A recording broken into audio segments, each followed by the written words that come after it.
आंवले के दाम अच्छे नहीं मिलने के कारण हमारी ज़मीन का जो पहले हमें मुनाफा मिलता था खाली में, तो वो बगीचे से नहीं मिल रहा था। जो मार्केट में मैंने इसको बेचा तो मुझे इतना मुनाफा नहीं मिल पाया। These farmers in the Bara district of Rajasthan were contemplating giving up the cultivation of Amla or the Indian gooseberry.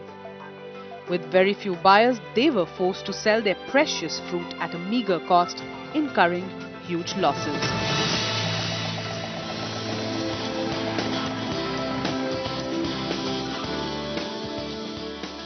But in 2007, this local food and nutrition scientist came up with a plan, one that changed the face of this village in Rajasthan. Dr. Sarla Lakhawat taught the men and women of the village the technique of processing. Not only did it boost Amla production, it ensured critical nutrition for children and gave women an income. ये पूरा mission हमने बगीचे को बचाने से बच्चे की health तक का मिशन हमारा था, और उसमें तक बगीचे बच जाएं, महिलाओं को रोजगार मिल जाए और बच्चों को न्यूट्रिएंट्स जो है वो हम दे सकें। जो आंवले बेचते थे हम, उससे हमको कम से कम 20, 25, 30 गुना करीब फायदा मिला। जहाँ हम पहले 1 बीघा से 5,000 रुपये या 10,000 रुपये कमाते थे आंवले से, तो 50-60 हज़ार रुपया बीघा, 70-80 हज़ार रुपये बीघा तक कमा लेते हैं। Gooseberry is loaded with vitamin C, but the pungency makes it hard to consume. So Sarla recommended processing the fruit into candy, murabba and laddus. And to deliver on this idea, she formed women into self-help groups for processing and distribution. Apart from the Amla production scheme, she also started providing skill training in embroidery and stitching to transform village women into independent entrepreneurs. यहाँ पर करीब 58 एसएचजीज केवल आंवले के, वैसे 500 से ज़्यादा एसएचजीज है, पर केवल आंवले के प्रोडक्शन से हमने 58 जो एसएचजीज जो हैं हमने वो जोड़े, और उनको हमने क्लस्टर में ट्रेनिंग्स कराई। और वो जो ट्रेनिंग कराई उनको, एक तो कि एसएचजी अपना बचत कैसे करे, बचत के पैसों से अपना खुद का एंटरप्रेन्योर या अपना खुद का व्यवसाय कैसे करे, मतलब आंवले की प्रोसेसिंग कैसे करे। इससे एसएचजी की पर एसएचजी का अगर मैं इनकम का आपको दूं और पर मंथ की केवल मैं बात करूं, तो हर एसएचजी के पास आप देखिए 20 से 25 हज़ार रुपए तक वो इनकम कर लेते हैं। The efforts of this scientist from Krishi Vigyan Kendra have given a new lease of life to many like Kavita, who was languishing in hopelessness after her husband expired. She now is a confident entrepreneur trying to give a healthy future to her children. ये आंवला process करने के बाद मेरा परिवार में खुद चला रही हूँ, उनसे इनकम हुई। मेरे बच्चों को मैंने अच्छे स्कूल में भेजा। पहले मैं किराए के मकान में रहती थी और फिर इन्हीं इनकम से मैंने खुद मेरा घर का मकान बनाया।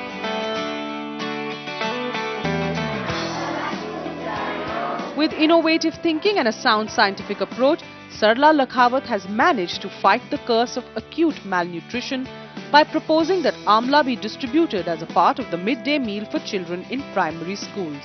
हमने जब जिला प्रशासन में हमारी मीटिंग हुई तो ये समस्या हमने वहाँ रखी कि सर इसका यही एक माध्यम है कि हम हमारे ज़िले का आंवला जितना भी हो रहा है वो हम हमारे ज़िले में खपत करें।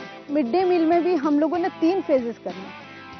हम जब फ्रेश होता है तब हम लड्डू फॉर्म देते हैं जो हमारा गया, अब हम उसको कैंडी और मुरब्बा 2 फॉर्म देंगे, और मुरब्बा जो है लास्ट फॉर्म तक चलेगा क्योंकि उसको प्रिजर्व अच्छे से किया जा सकता है। चीनी है, स्वीट है, बच्चा इजीली खा लेता है। तो 3 फॉर्म में तो बच्चे का टेस्ट भी चेंज होता रहता है और आंवले का कंजप्शन भी उसी हिसाब से होता है। Besides providing a fillip to Amla production, she worked on a technique to benefit the garlic farmers in Anta. She set up a post-harvest unit to process garlic using solar energy.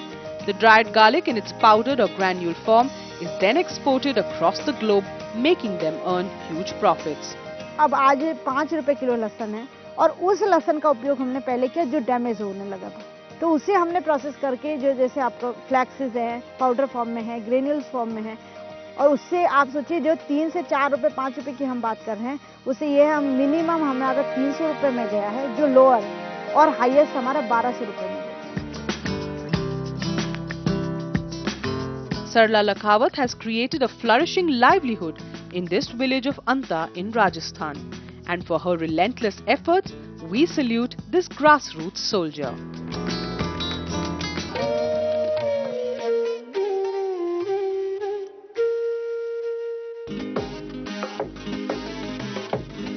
More than 100 brothels, home to around 4,000 women, Delhi's GB Road is the biggest red light area in the capital.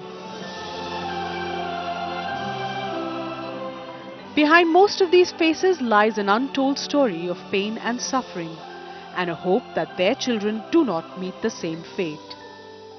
मेरी उम्र 22 साल था और मुझे किसी ने शादी करने के लिए बोल के लेके आई थी। आगे जाके थोड़ा ये लाइन छोड़ के अपने बच्चों के साथ कहीं अलग रहे और पढ़ा लिखा के उनको अच्छा बनाएं।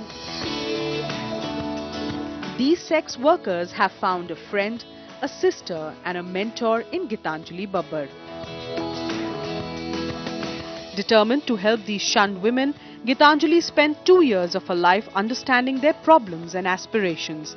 And so was born Katkatha, an organization that not only educates and trains these women, but also instills the confidence that they are not alone. So Katkatha means story of puppets.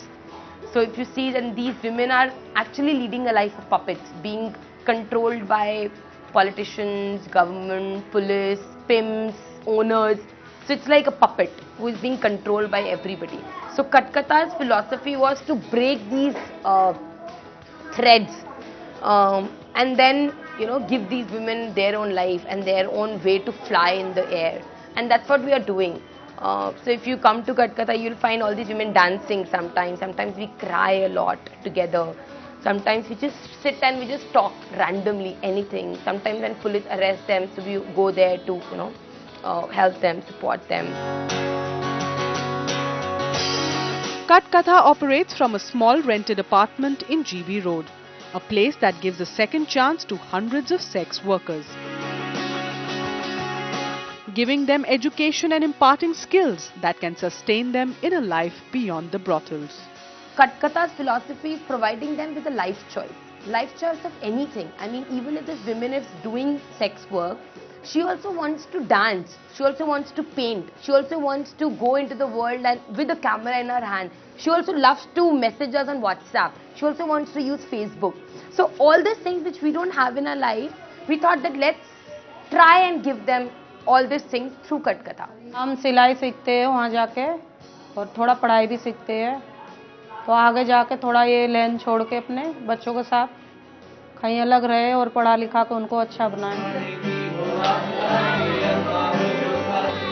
These children who have spent their adolescent years in the grim realities of GB Road with their mothers now have a second home.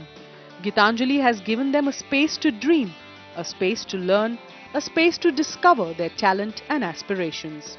अच्छी इंसान बनना चाहती हूँ, पढ़ लिख कर मेरी मम्मा को और उनकी जैसी सारी आंटियों को यहाँ से निकालना चाहती हूँ। मेरा सपना यही है कि बस अपने आप में कुछ बन जाऊँ, यहाँ से कुछ कर दिखाऊँ, ऐसा कि कटकथा का भी नाम रोशन हो और मेरी माँ को भी मैं इस जगह से दूर करूँ। Every evening, these children get together to make a wish. They end their day with a prayer, wishing for nothing but respect, love and acceptance. Apart from academic, we're also focusing on the other skills, the other talent which these children have, but they never got an opportunity to explore. Like a major focus is on art and craft. So we started by making some simple cards which we used to gift to people, and then later on we realized that we're making such beautiful cards that we can also sell them. We believe in giftivism philosophy. Though we only gift our cards and earrings and our love to people, but in return we get a lot.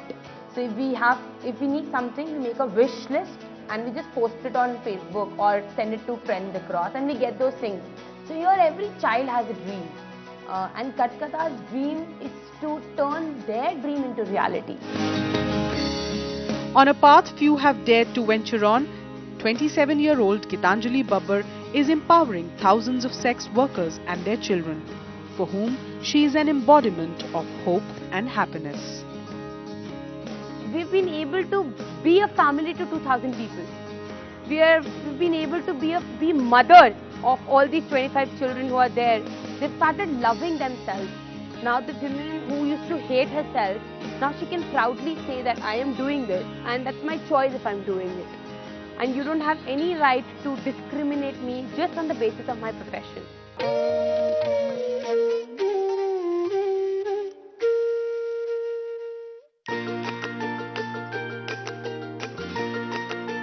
Restless minds, eager footsteps. A chance to play in a beautiful open space is all it needs to bring a smile on these innocent faces. And giving them the simple joy of life is Dr. Sunita Maheshwari. We moved back to India in 1999 from the US. On our way back, we actually stopped in Hungary and Europe. And we found that every little area had a playground. So our daughter was 3 and we didn't spend time at the museums. We just went from one playground to another. So when we came into Bangalore, then we saw the government school and we saw this ground and space and no play equipment. You think of playgrounds and it's such a simple thing. I mean, it seems so simple, like a slide and a little seesaw, and how fantastic it is to watch them. The minute it's painted, they're like, Auntie now, can I get on it? The lack of avenues for children to play led to the inception of People for People, an organization Dr. Sunita founded in 2004 to build free playgrounds in the government schools across Bangalore. You know, it's interesting because in our country, I think it's a tuition culture. You finish school and then you go from one tuition to the next. And there's enough literature to suggest that kids actually need free playtime to develop as overall individuals. To be able to, just get on a slide like that, exercise all their joints and muscles, be out in the sun, get their dose of vitamin D for the day. So playtime has become subsumed to this culture of tuitions and academics and getting 98%. So personally, as a doctor, I think, as a physician, as a parent, I kind of feel that there's nothing more important than giving kids this option of free playtime. They are very helpful to our children. They come enthusiastically to school. They have interest passing the time here. They play. Whenever they get the opportunity, they start playing. They are very happy. Children are very happy.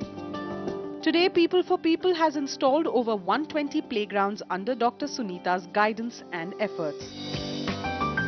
However, it has not been an easy ride for her, right from scarcity of space to the lack of playground equipment manufacturers. Sunita had to overcome a number of hurdles. I would say the only challenge was finding playground manufacturers. There are not many playgrounds, I guess, being made in our country. Getting more people in our country to be able to make these. Because we've tried to install some playgrounds in the north, we couldn't find a playground manufacturer. That is a bit of the missing link right now. When she's not installing playgrounds, Dr. Sunita and her husband, Dr. Arjun Kalyanpur, are providing radiology services through their company, Teleradiology Solutions, in 26 villages across the country. Hi, this is Crystal from Teleradiology. I have received the report on Jennifer Gomez. They provide services to charitable hospitals and institutions. Their company has not only helped solve the problem of late diagnosis, but has also made up for the lack of radiologists available in the country. We set up the Telerad Foundation in 2006 with the goal of providing services to remote parts of the country and the world. Because of this foundation, we have been able to help over 35,000 patients over the last several years. We have only 10,000 radiologists like Dr. Kalyanpur. There are only 10,000 of him available in this country for a population of 1.2 billion. So this means that taking a diagnosis out to a rural, remote part of India is very difficult. And that's where teleradiology comes in. Growing from strength to strength, with her grit and passion to help the needy, Dr. Sunita has been successful in her attempt at making this world a happier place. and there is just no stopping for this exceptional go-getter. Our country needs givers. So I think learning to give and giving is something very much needed. And I feel it can be in any way.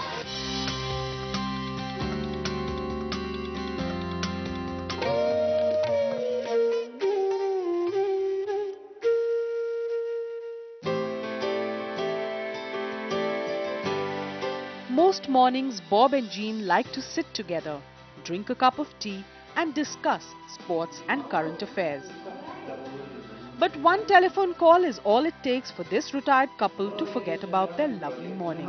We'll be there probably on 5 minutes. And turn into saviors.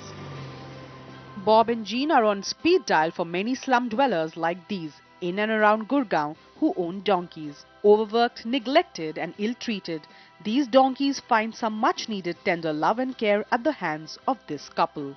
Hobble rope is not too bad, but when they get those sizable ones, like that green one there, they're very, very rough and they become very, very tight, especially when the rains come. And like the last couple of nights we've had some rain, so the ropes tighten up. And what happens then, as they're pulling on these we tell them to put these covers on so those metal stakes don't fall on them and puncture their bodies. This routine of theirs has been on a loop for more than 2 decades, and it all started when Jean came to India for a holiday. My daughter and I came out here. That was 1993, and we didn't only want to go to the main sites like Agra and all those places. We wanted to see real India. So we decided we'd go to Old Delhi. There was another organisation out here from England, Brook, and they were helping all the donkeys and the horses, all the equines actually. And I said, can I come along with you please? We got our own Land Rover. They said, yeah, sure thing. And we went to all the donkey sites, all the horses, the mule sites, went to the brick kilns. Soon Jean's contagious enthusiasm to save the equines caught Bob, and after a stint with Menaka Gandhi's People for Animals organization and UK's The Donkey Sanctuary, they started the Aswin project in 2005. The word ass, you're making an ass of yourself. It's a derogatory remark. These are animals which have given their lives to help human beings. Some years ago, a local magazine, Gurgaon Society, highlighted us with the heading, Gurgaon built with donkey power. And I think that's what we've seen since we've been here. We've seen constructing hospital, houses, colleges, and everybody just laughs at the donkey and they work them to the knees. Similar to the cars over here a little bit, nobody ever seems to look after the tyres, and so here nobody seems to look after their donkeys correctly. So we felt there was a need. Apart from providing first aid, Bob and Jean rescue and rehabilitate the equines and even stray dogs at this shelter leased to them by the Municipal Corporation of Gurgaon. Wedding horses which have been used during the daytime to pull heavy carts, overloaded carts, and they're probably very, very tired at the end of the day. They're undernourished and kept in abysmal conditions. And then in the evening they have to be taken out to work and stand in the middle of the noise, the wedding bands, the fireworks. We've had wedding horses with eye injuries because of firecrackers and stuff. Every donkey site has got our telephone number, and they know if they ring us, we'll go. We don't say, oh, we'll come tomorrow, or we'll come next day. We say, yeah, we're coming, and we go. And they know, as if it's in a really bad condition, we'll take it here and we'll look after it. The Aswin project is run by Bob's civil service pension and meagre donations. But that doesn't deter the couple from providing ample nutrition and each and every facility to their four-legged friends. ऐसा इंसान मैंने नहीं देखे. They are true animal lover we can say, मतलब और शर्म भी आती है कई बार के यार फॉरेन से लोग आके हमारे लिए हमारे जानवर के लिए इतना कुछ कर रहे हैं but we can't do anything. तो मैं जो भी हमारे यहाँ पे विजिटर आता है मैं उसको यही बोलता हूँ, मोस्टली मेरा यही होता है कि यार देख they are coming from abroad and they are doing such a good job, तो आप लोग भी थोड़ा सामने आओ ना। Working relentlessly since the past 2 decades, they have treated and rescued more than 1,000 animals. But Bob and Jean are not yet ready to hang up their boots.